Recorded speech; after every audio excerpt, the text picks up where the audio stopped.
ya. Oh iya. Duh, serak, suara Lu serak serak ya. kenapa? Biasalah kerjaan juga tuh menumpuk. Oh keren banget sih. Oh gue kayaknya akil balik deh. Akil balik. Gak berarti awet muda lu baru akil balik sekarang. Oh iya, kan dari tadi Bang Andre bilangnya gak tega kalau ngeliat perempuan nyetir. Andre baik banget, ngelihat Bunda Dela pulang, Boy Jalu, dia rela nyetirin. Iya, makasih Andre ya, makasih banget loh. Jadi Andre sekarang udah nyetir, ini bundanya masih di sini. Di rumah. Iya. Maaf. Tapi ntar balik lagi, lagi. Oke, ini masih ngomongin soal ayah. Pernah nggak kepikiran ngajakin anaknya ngedrift? Ntar si Jalu. Ngapain aja sih gue sih? Gak mau pikiran ya? Gak kepikiran, pokoknya maksud gue gini, kedepannya seperti apa, gue sih gak mikirin, jelas sekarang aja jalan aja bareng-bareng gitu. Iya. Tapi kalau ini ada nih ayah dan anaknya drifting 3 tahun berturut-turut. Masa sih? Ini ada video, masa sih beneran? Ada video yang ngajak anaknya drifting selama 3 tahun berturut-turut dan mengupload videonya ke YouTube. Coba kita lihat ya. Udah anaknya masih di car seat. Aduh.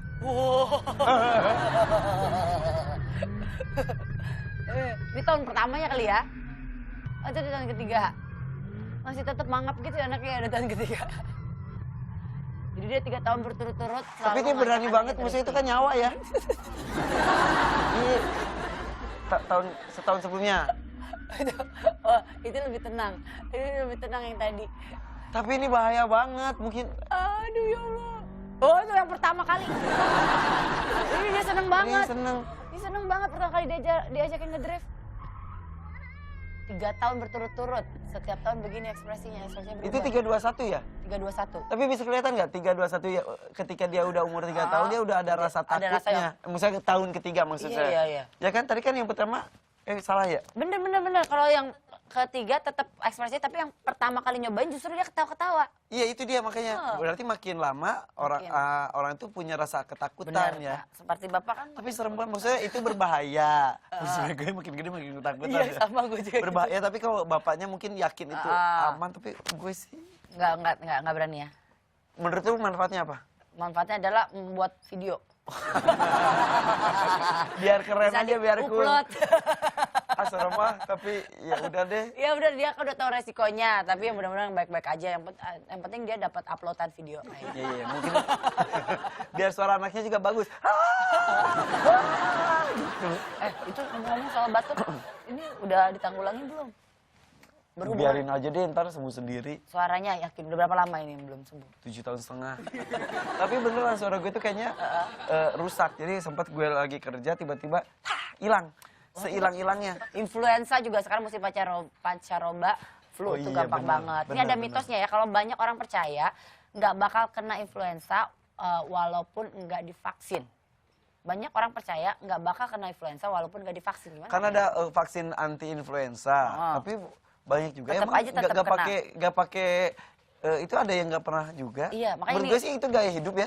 Katanya faktanya setiap orang tidak mungkin tidak pernah terserang influenza. Karena penyakit itu memang disebabkan oleh virus yang mudah sekali menular ke tubuh manusia. Ada juga nih mitos orang tua percaya kalau anaknya nggak mungkin kena flu karena lebih sering berada di rumah atau dia ada di sekolah. Faktanya virus itu ada di mana-mana. Iya benar-benar. Apalagi kalau anak kita udah sekolah itu ya. Iya. Itu harus udah rela banget pergi sehat, pulang meler. Sebel banget. Ada siapa yang sakit? Ada juga orang yang percaya kalau tubuhnya udah divaksin justru bakal memperparah kesehatannya. Ada orang yang percaya seperti itu. Atau orang yang tidak mau melakukan vaksin karena berbagai omongan beredar membahas efek samping vaksin yang tak menyenangkan dari mulut ke mulut. Faktanya itu pasti vaksin adalah benda asing yang disuntikkan ke tubuh kita.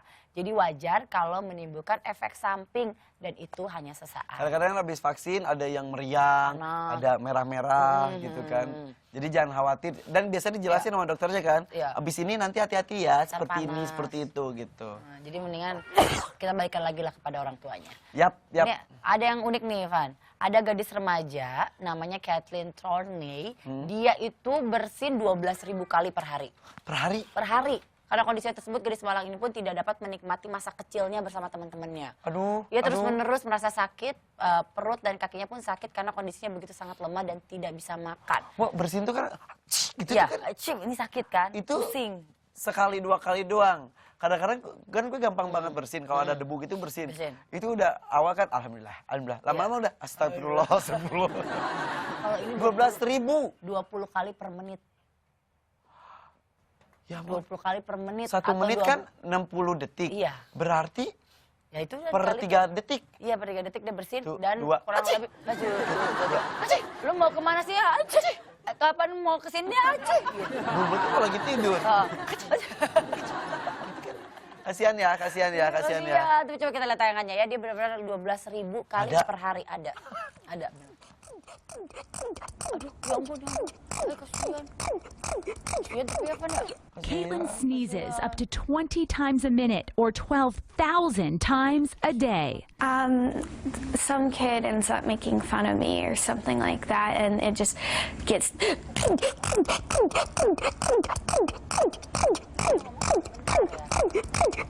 I don't care what they do. I just want it to stop. It's been going on for way too. Kasihan. Oh. Aduh kasihan. Gak bisa komentar Maaf ya, apa-apa sebelumnya gue. kita bukan ngetawain. Iya. Tapi maksudnya kasihan banget. Kasihan dia nggak bisa menikmati masa kecilnya karena penyakitnya tersebut. Ini penyakit yang sangat langka. Setiap ini dia bersin sampai berkali-kali. Awalnya banyak juga yang mencemooh dia kan. Iya. Mudah-mudahan sih. Ya mudah-mudahan ditemukan obatnya Ya. atau terapi seperti apa yang bisa mengurangi penderitaannya Karena itu memang ya. katanya hingga saat ini belum diketahui penyebabnya apa. Penyakitnya itu belum diketahui dan orang tuanya pun dan tim dokter berjuang mati-matian untuk bisa menemukan obat untuknya. Bahkan orang tuanya telah berkonsultasi dengan 6 orang dokter, tapi sampai sekarang tidak ada yang mampu memberi penjelasan atau kondisi atas penyakit yang nggak lazim ini. Pengobatannya juga belum ada ya. Aduh benar kita doain mudah-mudahan itu Ya. cepat pulih ya. Betul. Ini ada beberapa mitos dan fakta tentang gigi. Ada yang bilang ibu hamil tidak boleh melakukan perawatan gigi. Iya katanya.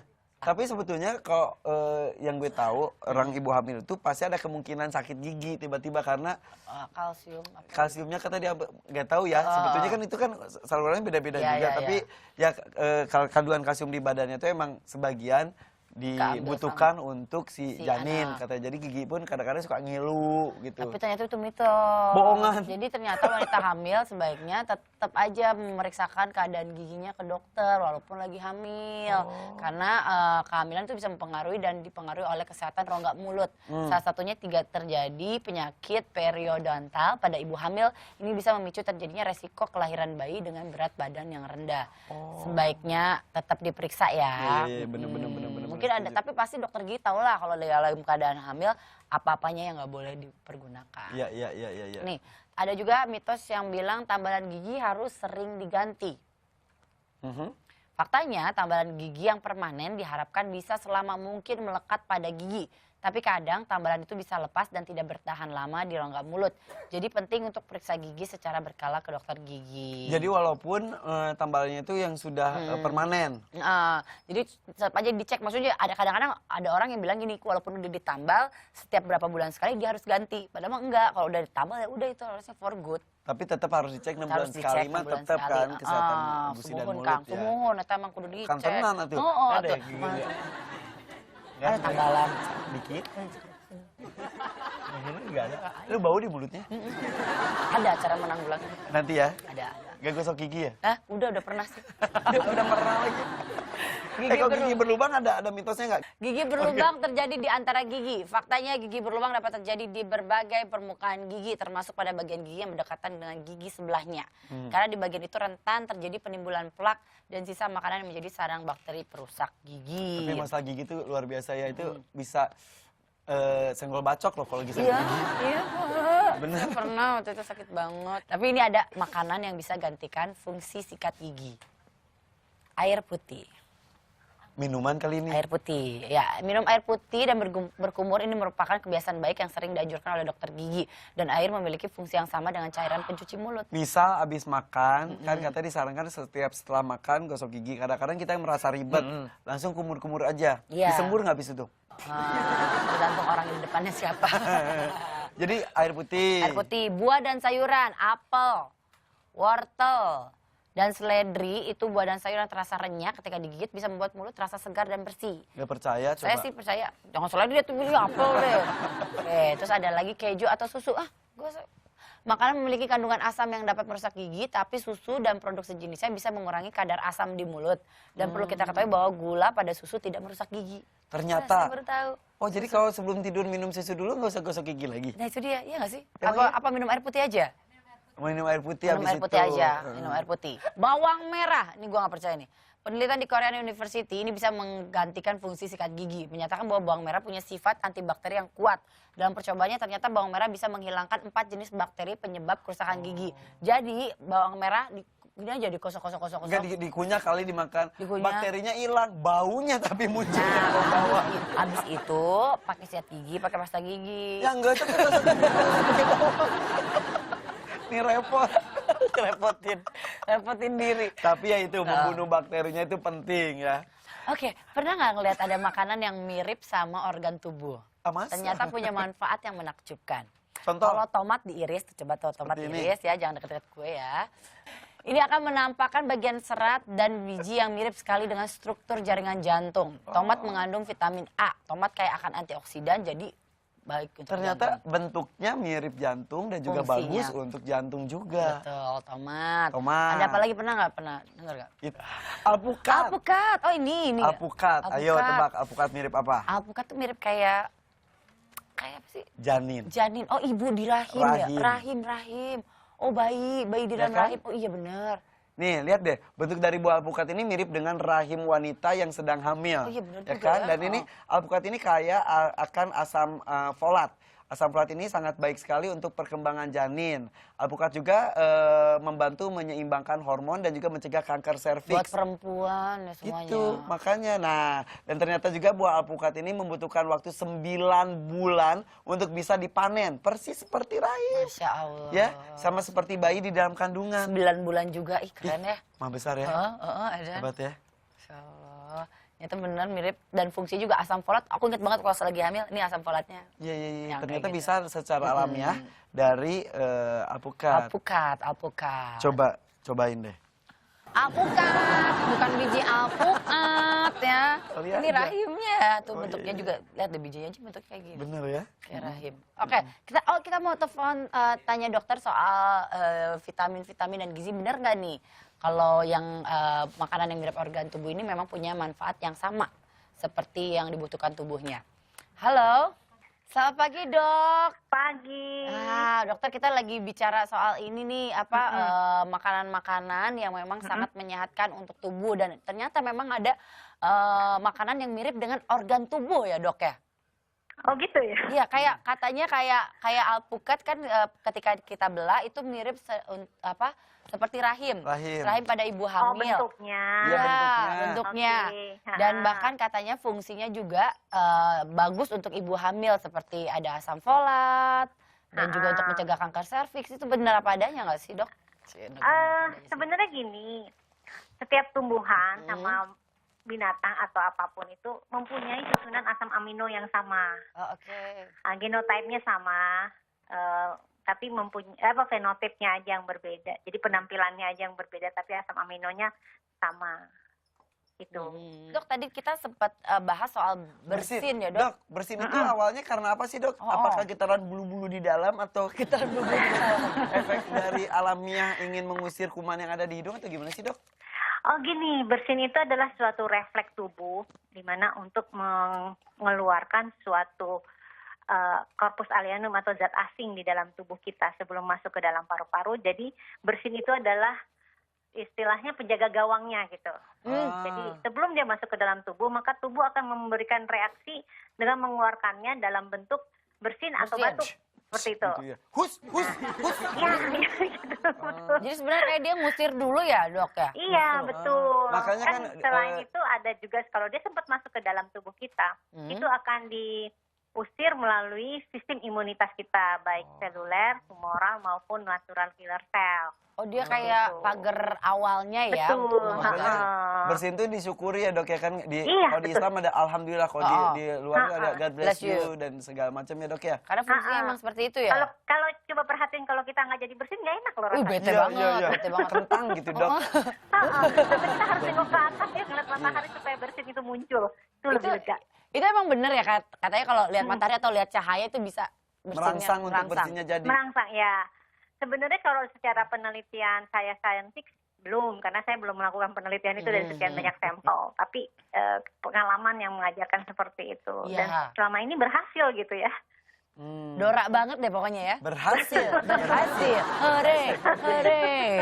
Bersempatan dengan Hari Kesehatan Nasional dan kita diharapkan masyarakat Indonesia akan sehat walafiat selalu ya, Dok. Amin. Apalagi sekarang pancaroba seperti ini, Aduh, bersin, iya, betul. bersin flu dan lain-lain selalu datang menghampiri ya, Dok. Ya, makanya tergantung imunitas seseorang gitu. Iya. Supaya terhindar dari rajin-rajinlah minum vitamin. vitamin. Vitamin. Secara alamiah gimana, Dok, supaya terhindar dari flu?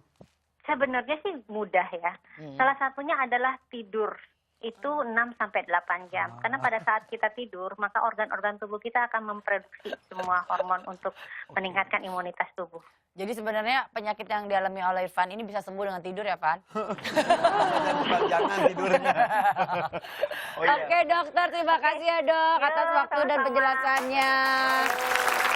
Ini makanya flu ini sama batuk ini sebenarnya aku udah schedulein. Tapi ternyata Schedulein? Iya, aku udah. Oh, jadi nanti tanggal segini deh batuknya. Tanggal segini batuk atau pilek, tapi ternyata ini schedule-nya nggak tepat. Oh, dia baru duluan, makanya aku harus reschedule. Mungkin ada penyakit yang lain yang datangnya terlambat. Iya. Jadi yang diduluin. Banyak ya penyakit saya ya.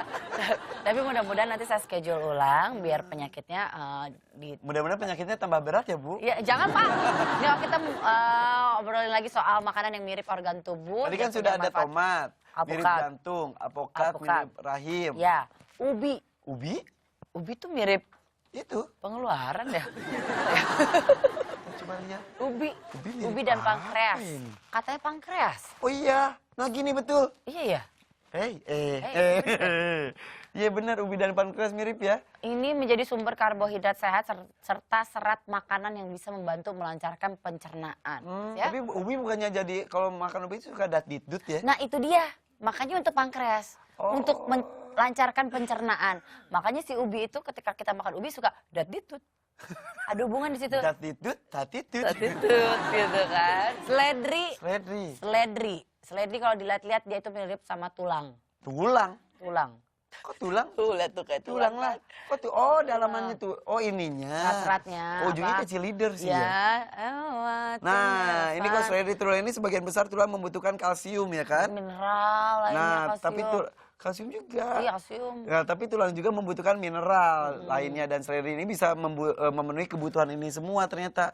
Ada kalsiumnya, ada mineralnya juga. Buat tulang berarti si seledri ini. Ya, dan betul. bentuknya pun kalau dilihat-lihat mirip tulang. Wortel dan mata. Tuh, kalau irislah wortel ternyata sangat mirip dengan iris mata. Ya kan? Kandungan vitamin A dan beta karotin dalam wortel tidak hanya baik untuk menjaga kesehatan mata dan menjaga otot mata, tapi juga bisa mencegah katarak. Nih, Iya. wortel mirip sama iris. Dan ini kan emang ada vitamin A-nya juga ya, sama seperti Iya. dengan mata yang perlu vitamin A.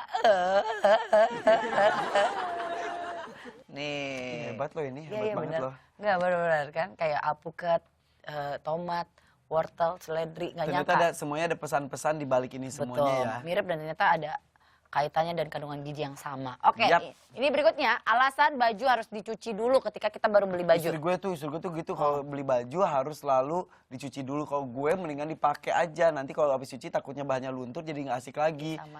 Ya kan? Iya. Jadi aura barunya tuh kalau udah dicuci itu hilang. Hilang. Bener. Tapi gue udah punya kebiasaan kayak gitu. Jadi kalau baju baru ya udah pakai aja langsung. Ya benar, malah di mobil itu masih di plastiknya gitu, pakai. Tapi memang katanya kebiasaan ini bisa meningkatkan resiko penyakit. Ah, masa? Bener istri lo emang paling benar. Kita nggak pernah tahu. Kok istrinya suami lu salah? Iya, itu salah. Gue dong. Makanya ini gue juga baru tahu karena kita nggak pernah tahu ya proses di balik pembuatan pakaian itu. Jadi menurut peneliti, proses pembuatan kain untuk pakaian itu pakai bahan kimia yang cukup tinggi yang dapat meninggalkan racun berbahaya. Kan kita nggak tahu setelah itu dicuci bilas lagi nggak. Iya. Jadi baiknya bahan kimia itu masih nempel kan di pakaian Iya, bahaya. yang kita beli. Dan bahkan ketika dicuci bahan kimia tersebut belum tentu hilang. Masalahnya ketika saya pakai baju kan buat syuting, bajunya selalu baru. Nah. Belum tentu mau dicuci, Pak. Ya badan lu aja dicuci. Iya, badan yang penting hati dicuci deh. Katanya ini bisa ada resiko alergi juga ya, dan juga Iya. ada peradangan pada kulit tuh, bahaya apalagi kalau kulitnya sensitif. Kalau perlu baju yang habis kita beli itu dicuci lebih dari sekali, apalagi untuk anak-anak atau orang dewasa yang punya kulit yang sensitif. Kalau gue buat anak-anak iya sih ya, lebih hati-hati. Kalau gue sih, kadang-kadang kita tahu kondisi tubuh kita kuat atau enggak. Betul. Ya kan? Jadi tapi disarankan lah, kalau beli baju baru lebih baik dicuci terlebih Enggak lah, dahulu. sarankan sama produsen sebelum dijual cuci dulu, jadi kita nggak repot. Iya benar. Jadi langsung yang ada di toko itu harus kita cuci dulu. Bener. Ivan, dirimu ada kesibukan apa lagi selain syuting-syuting? Masih tetap kurang tidur? Selalu, kan sudah jadi kebiasaan. Jadi Kak, tadi ada saran dari dokter, cara untuk menyembuhkan itu harus tidur. Tidur, istirahat. Tapi termasuk ini nggak sih Kak, kalau tidur di mana aja bisa? Bisa, jadi gue kalau di atas tempat tidur mungkin cuma 3 jam, 4 jam. Tapi untungnya gue tuh pelor banget, masuk mobil dia tidur, bangun udah nyampe gitu. Tidur di cuaca dingin, panas, di emperan ya kan, bisa di kursi. Gue kadang-kadang pesan makanan aja, waitersnya lagi bikin, tidur. Sumpah. Tapi gak apa-apa lah buat ambil inilah untuk kesehatan. Gak kan pas bangun, hilang barang semua. Dibalikin. Gue pikir apa. Thank you ya, Irfan sudah hadir ke sini. Saya juga, istri saya masih nungguin atau udah nungguin orang Bang Andre doang sendiri yang pulang. Bang Andre enggak, Bang Andre cuma mindahin mobil. Mindahin Tadi mobil. susah. Oh udah kesini? Sekarang saya pulang. Bang Andre, ntar kesini lagi. Oh iya, oke sip. Dadah. Andre, thank you Andre, mindahin mobil. Gue pamit ya. Iya, thank you ya udah kesini ya. Thank you banget ya. Buat sahabat pagi, kita balik lagi. Ntar ada tips oi, tetap di pagi-pagi. Semangat!